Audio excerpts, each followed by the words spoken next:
We have to select the correct alternative from here, the correct form of verbs. Eat, here are three options, and the correct option is known to all that children generally emulate adults. Is known means everybody knows this, and this is in the passive form. Emulate means imitate. When a child imitates an elder, here the correct option is smoking, and this is working as a participle. Smoking means in the situation of smoking, when a child imitates an adult's smoking by holding a pencil between his or her tiny fingers. Most of us is a plural number, so here this is the correct option. Find it quite cute. When can their glory fade? This is an interrogative sentence and we have to convert it into an assertive sentence. We know that an assertive sentence may be either in a positive form or in a negative form. By the word when, time is mentioned here. This is the assertive sentence. Probably their glory can never fade.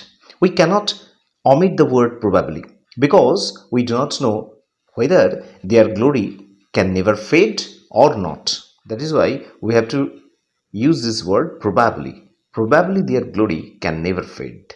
And this is the assertive sentence. Voice change is to be done here. This sentence is in active voice and we have to convert this sentence into a passive voice. This is the passive form of the sentence. This part of the sentence interests me. This part of the sentence has been changed into I am interested in passive voice. I am interested in the music of A.R. Rahman. Here we cannot write by the music of A.R. Rahman because music of A.R. Rahman is not a living thing, and in a non-living thing we cannot use by normally. So we have to write this sentence in this way in the passive voice. I am interested in the music of A.R. Rahman. He inquired, did they understand what you said to them? We have to change this into an indirect speech. See, this is in the past tense. He inquired or asked, and the repeated speech is also in the past tense. The incident that happens first is to be written in the past perfect tense, and the other is to be written in the simple past tense. This is the indirect speech. He inquired, we have written here he inquired, if they had understood what you had told them.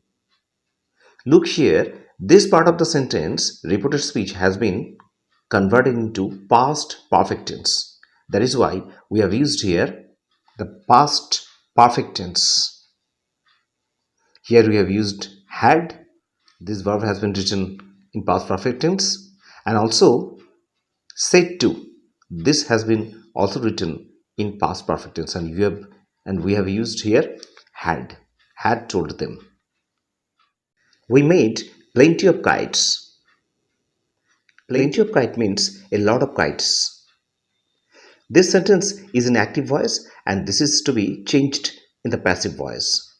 Here we is the subject, made, this is the main verb, and plenty of kites, this is the object here. That is why we have written here were. Plenty of kites were made. Actually here the base verb is make and the past participle of the verb make is made. So we have used here made by us. This us is the objective form of the subject we. So the answer is plenty of kites are made by us. Father said to Swami, loaf about less on Sundays. Change into indirect speech. Actually, father is giving advice to Swami.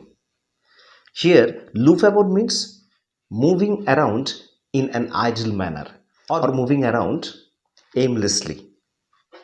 So, father is giving advice here to Swami and this is an imperative sentence. So, the answer is, this is the indirect speech. This is in the past tense, said to, that is why past tense has been used here, and this is an imperative sentence. That is why father advised Swami to loaf about less on Sundays. The dog is the most faithful of all animals.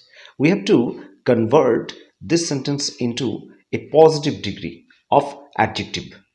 Here, the dog is compared to all other animals. This is the positive degree of this sentence. No other animal is so or as faithful as a dog. Here, we can use either so or as. Most faithful is the superlative form of the adjective faithful, and here faithful is the positive form of the adjective.